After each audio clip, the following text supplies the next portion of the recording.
And now, on to some more excitement.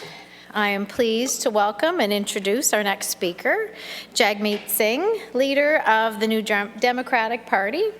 Mr. Singh will be providing some remarks and will take a few questions from me at the end. Mr. Singh, before I pass the microphone over to you, I would like to take a moment to express our gratitude and appreciation for the work that Alistair McGregor, your critic, does. Alistair, he's been doing this for our sector for many years now, and he's always well-versed, always incredibly engaged on agricultural issues, and he continues to make a valuable contribution to Canadian agriculture. I think we all view Alistair as a good friend of agriculture. So with that, I invite you up to the podium, please.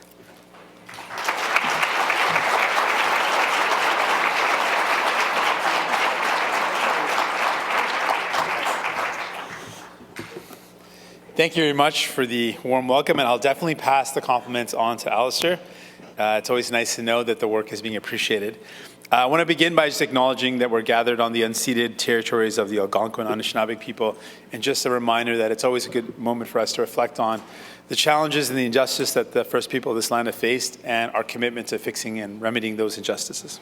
I want to thank your president, Mary Robinson, for all the work that you do and all that you've accomplished for agribusinesses and farm families. And I want to thank each and every one of you that are here today, and everyone that works in the field. You work day in and day out to drive Canada's economy, to be stewards of the land, and to put food on the table here in Canada and around the world. So I want to acknowledge all the work you do. 1 in every 9 jobs in Canada comes from the agri-food industry. You are responsible for $135 billion in GDP. No farms, no food, no future. You are a vital part of building better days ahead.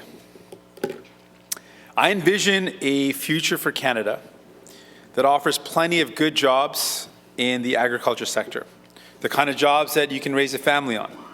A future where more and more young people are encouraged to get into, to train and to work into the agri-food business sector. Imagine a government that takes a forward stand against climate change and invest in climate resiliency, protecting our lands, our waters, and a government that supports farmers, helps them reduce emission rather than punish them. I know that our farmers are aware of our climate change because it has an impact on their livelihood. I imagine a country where agriculture is a sure bet because we all see what is important in this field, and we see what it entails when farming has tougher. The cost of doing business keeps on going up. Your input costs are high, and the global instability and climate crisis that we're facing both are making every season even riskier. More than anyone else, you know the price we're paying for the climate crisis. The cost of lost crops, of cleaning up after storms, the cost of floodwaters, and the heat waves burning up our fields. There are no better stewards of the land or fighters for the climate than producers. I believe the federal government needs to be a better partner with you. Ontario can better fund access to training for things like 4R nutrient stewardship. We can better collect. We can do better work towards funding conservation efforts. We can expand clean tech implementation to support net zero farming. And until we get there, you have my full commitment that the NDP will continue to support a carbon price exemption on farming machinery and implements. Together, we can fight the climate crisis like we actually want to win. And to do that, we can protect producers' sustainability while we're at it. And as your president mentioned, I also want to thank our agriculture critic, Alistair McGregor, for his tireless work. He cares deeply, he's got deep ties with agriculture, and it shows in the work he's doing. He's not just focused on sustainability, but he's also focused on resilience. He's passionate about using regenerative practices to lower input costs and increase outputs. That's why he tabled Bill C-203, the Soil Conservation Act. And on that note around sustainability, it's not just sustainability of the land, but I also want to take a moment to reflect on sustainability of farming and the farming business, and the idea that you should be able to earn a good living doing your work and pass it on to your family, and so that future generations of farmers can continue in the tradition.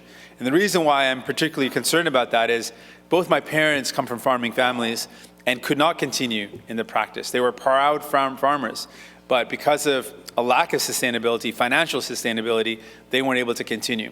And they still have a lot of nostalgia when they think about the time when they were living on the farm and growing food, and they miss that time.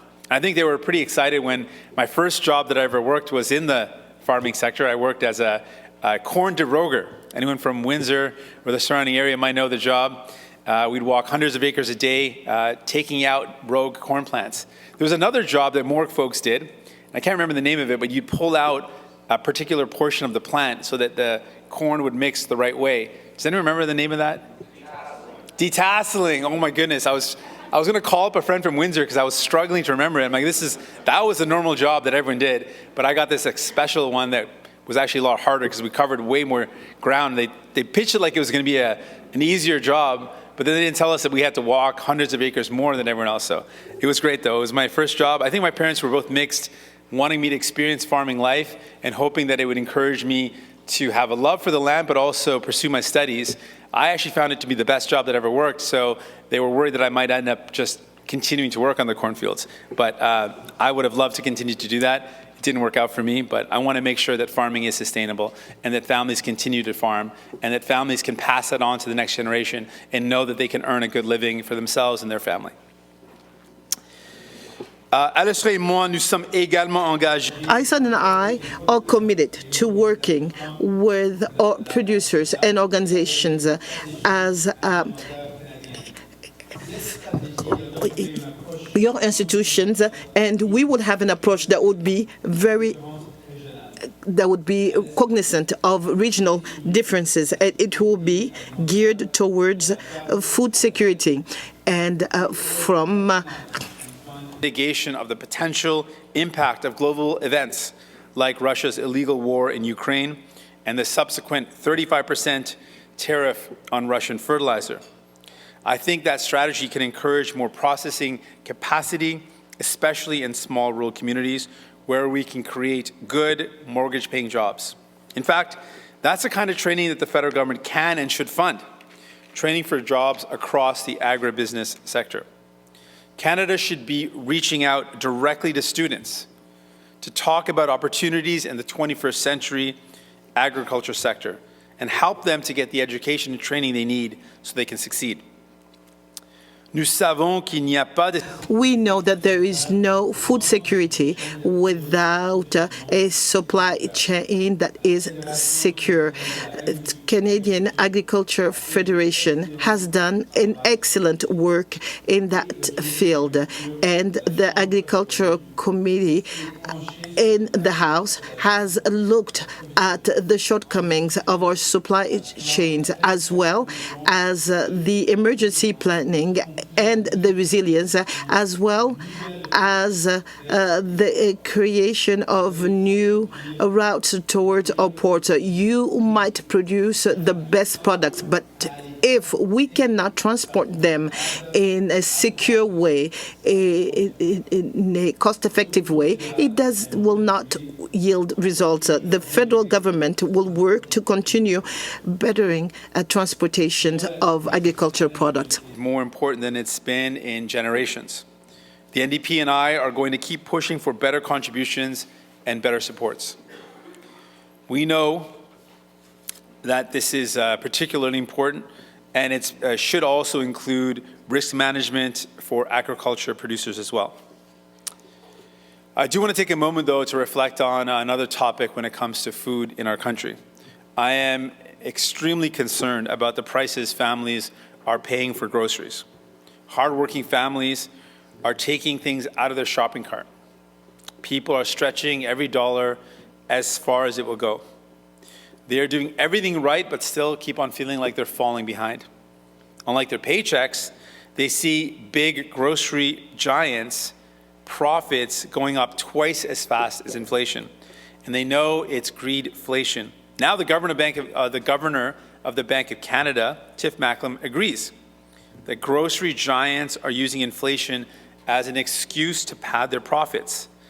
Loblaw's profits alone have increased by 29%.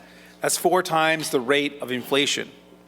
The grocery chains rake in millions in extra windfall profits every week by charging Canadians $40 for a pack of chicken. But let me be very clear. Producers are not seeing the benefit. This is not a problem created by producers. That's why the NDP has used our power in Parliament to force an investigation into grocery greedflation. We've used our power to require the CEOs of the 3 largest grocery chains, the grocery giants, to come here and answer for the sky-high profits they're making and the sky-high grocery prices that they're charging. We've heard Galen Weston put a lot of blame on producers. I'm not buying it. The evidence does not suggest that. Because Galen Weston is making $1 million every single day in extra windfall profits, and you are not. I've appointed Alison McGregor to be our party's first ever food price inflation critic. You have my word that we'll get to the bottom of the grocery price increases, and we'll make sure that the hardworking women and men who raise and grow our food get the respect they deserve. Before we get to the good part of this speech, which is your questions, I want to mention that the success of agribusiness relies on good rural infrastructure and services, good roads, healthcare that's close by, and strong broadband. These are essential services. I can't imagine anything scarier than calling an ambulance, only to find out that the closest one is 90 minutes away or hours away. And I can't fathom the frustration of trying to run a business where the internet is spotty. The fight for good services and good infrastructure is one that the NDP is leading, and we will not lose. I want to thank you again for inviting me. Apologize that Alistair's not here and that I've taken his place. And hope you'll invite me again, though. And for me, the most important part of attending the CFA events is not just in the talking, but it's in the listening. So let's get to the good part, your questions and comments. Merci. Thank you very much.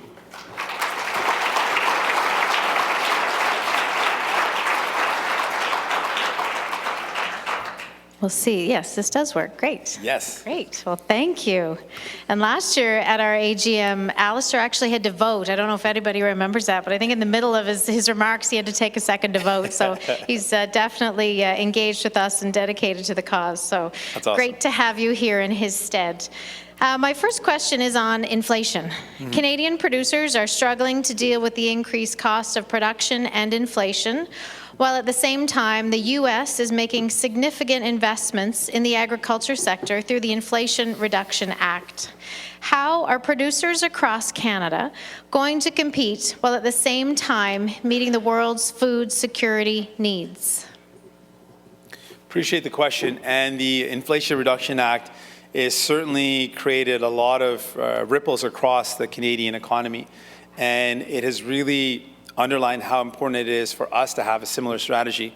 With the investments being made in the United States, particularly in agribusiness, it highlights how much we need to be making those similar investments in Canadian agriculture. We've urged for a response to the IRA, the Inflation Reduction Act, in the upcoming budget. We need to see a plan that we're investing in Canada. We know that one other major area of concern that I highlighted in the speech, and I want to just double down on, is that in order for us to support the agribusiness in general, is to make sure that we are supporting or solving some of the challenges. And one of them is a supply chain issue. And one of the things that we can do to support farmers is You can produce the best products in the world, but if you can't get them across the country or you can't get them to markets around the world, then it is a lost opportunity. And so we need to double down on investing in better supply chain and in Canada that means better investments in rail, better investments in ports, and better supports for you to get your products to market. So that's something that we can do as well. We simply need to make it easier for people to have the goods that you produce processed and delivered across the country and across the world. And we have to have a strategy to respond to the investments that the United States is making. We should have been doing it anyways. We should have been investing in agriculture anyways, but that really highlights how important it is for us to really accelerate that investment and a strategy to respond to the IRA right away. Thank you. My next question is on environment. Given agriculture's capacity to sequester carbon and provide climate solutions, Canadian farmers are uniquely positioned to lead in the fight against climate change. Yet, we are also on the front line dealing with the impacts of climate change and extreme weather events, which you mentioned in your opening remarks. If passed, carbon pricing exemptions like those in Bill C-234 will free up capital to invest in sustainability measures. I would welcome your perspectives on Bill C-234 and more generally how we can further partner with your party to support not only climate change adaptation, but also bolster our capacity to manage the extremes of climate change. Well, I anticipated that this would be an important topic. That's why I wanted to include it in the speech, but I think it's a good opportunity to delve a bit deeper. First and foremost, you are experiencing the impacts of the climate crisis. We've seen ample examples of farms that are impacted by extreme heat, extreme water through flooding and rainfall. We saw that in my province of BC with the atmospheric river and folks that are in the Abbotsford and surrounding regions that were devastated by extreme weather, by lots of rain. And we've also seen droughts, extreme heat and lack of rain, and the impact that's had on farming. So we believe that farming and the farming sector, you are really well positioned to be good stewards of the land. You are good stewards of the land. And we don't believe that it makes any sense to put in place carbon pricing when there is no alternative, no clean alternative for farmers. If there were accessible tools and machinery that were low carbon, then it would make some sense. But without that real viable option for farmers, if there's no other way to have combines and tractors operate, then it wouldn't make no sense to apply a tax where there is no alternative. There's no other source where you can turn to provide or to buy equipment that is a zero carbon option. So as long as that is, you can count on us to have the strong position that we want to exempt farming machinery and implements from that tax. I think that's the right approach. We think there's other things we can do in terms of other ways we can support in the stewardship. We can be better partners. I would like to see us stop spending the billions of dollars that we spend on subsidies to the very profitable oil and gas sector. They're already making record profits while we spend billions of dollars in subsidies. Let's use that money and redirect it towards farming. Let's invest massively in supporting farmers in the clean tech that's available, in the techniques and the strategies around reducing emissions and improving productivity, working together with you in partnership. That's a better placement of our money. I also think that investing in farming is investing in our sovereignty. The better a country is able to feed itself, the more sovereign a country is. So that is where I would be spending massive investments and not spending. I don't think we can afford to spend the billions that we are spending in a sector that's already making record profits. Let's invest in a sector that needs support, that needs more sustainability, and needs more resilience in the face of very unpredictable and more risky climate and weather events. Great. Next question I'd like to touch on is in the trade theme. We are pleased to see the government's commitment to agricultural trade diversification through the development of an Agriculture and Agri-Food Office as part of the recently announced Indo-Pacific strategy. What further opportunities do you see for agriculture in this critical trade region, and how can we work together to seize them? First, I just want to highlight how important it is to diversify. Countries around the world are acknowledging that when our major purchaser or a major trading partner is just one country, and then we've got concerns around their human rights track record or their global tensions that create more instability or uncertainty, it really highlights that it is not a smart decision to have all of our trade interests with just one country. And I guess the elephant in the room is right now, a major portion of our trade is in China. And while we rely upon that, we need to diversify. It makes sense. And to do that, we need to make sure that we've got opportunities for farmers to sell their products in other jurisdictions. And the Indo-Pacific region is a region that is extremely promising. There's a significant market there, and we can look to expanding. There's a number of countries that want our goods, and we need to be able to provide our goods in those countries. So that is one strategy. But I just want to underline how important it is, and you've identified it already, that we do need to diversify. We are always more vulnerable when our trading partners are limited or we only have one major partner. We need to expand that, and that's to the benefit of our entire sector, but particularly to farmers and producers. Great. We've heard a bit of discussion already today on public perception. Canadian agriculture, I think everyone in this room would back me up and say we have a very exciting story to tell with potential to make significant economic, environmental, and social contributions to communities across Canada, both urban and rural. Yet we continue to find a lack of awareness of this potential, particularly amongst urban Canadians and their elected representatives. What can we do as a sector to broaden this understanding and engage urban Canadians and their elected representatives on the importance of investing in and partnering with agriculture as a strategic Canadian industry to help realize our national full potential? I think this, one of the things that it reminds us is, I think a starting point is to remind Canadians where our food comes from, just to make sure it's really clear. I know my parents really focused that on me. They were nervous that growing up in an urban center that I would forget my farming roots, my parents' farming roots. And so we lived on our farm for a bit of time. And while we rented out the land, my dad made it a part of the deal with the farmer that we rented out to that he would take me along with him when he would do his cultivating during the combine, when we had soybean and we had wheat. And he wanted, my dad, my parents both wanted me to really understand, like, this is where food comes from, and understand and appreciate the work of farmers. And well, I don't know if we can make sure every kid gets to ride in a combine or go on a tractor. I think what we can do is encourage in our education institutions education around where food comes from, an understanding of the reality of what farmers do and where our food comes from, and a better understanding of that. I think we could also highlight the sector in general, that there is incredible opportunities in agri-food and agribusiness, and we can get kids connected with those opportunities, the training necessary to thrive in those fields, and we can start that by providing programs and introductions to the opportunities starting in as early as possible in high school, and look for opportunities in colleges and universities to provide that training. I think there are ways for us to connect the potential of our future, our next generation, with the importance of the sector, both for our sovereignty as a nation to be able to feed itself, as a great way to earn a good living, and as an exciting sector to get a job in. Super. I know lots of farmers who pursued a lot of higher education. Their parents might have said, go get a steady job, go get away from the stress.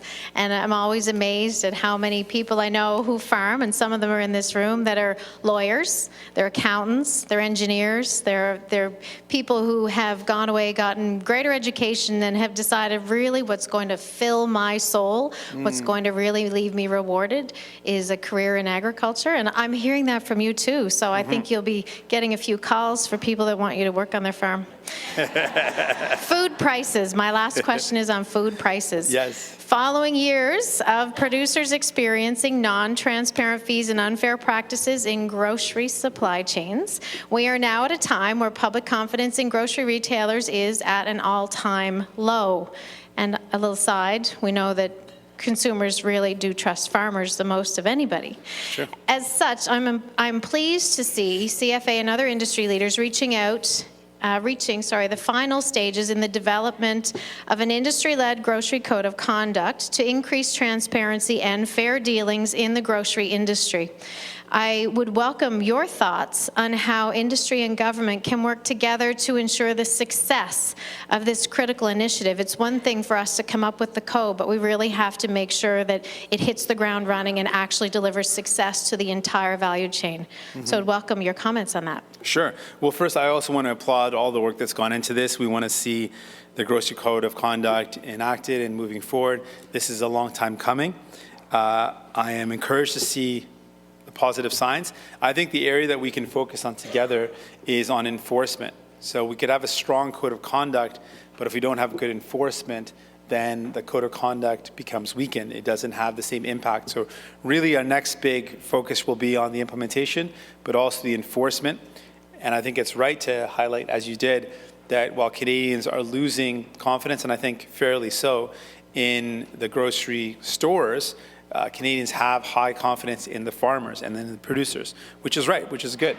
And I think we can build on that by ensuring that this code of conduct holds those grocery stores to account and that we've got strong enforcement, that there's teeth attached to the code of conduct where there can be repercussions for those that violate this and in any way exploit or take advantage of producers and farmers. So I think there's a lot of goodwill in Canada to support that position, and rightly so, we need to make sure that the code of conduct doesn't just have a nice sound to it and some nice elements to it, but it's also enforced. And that's the next piece, I think, for us all to work on together.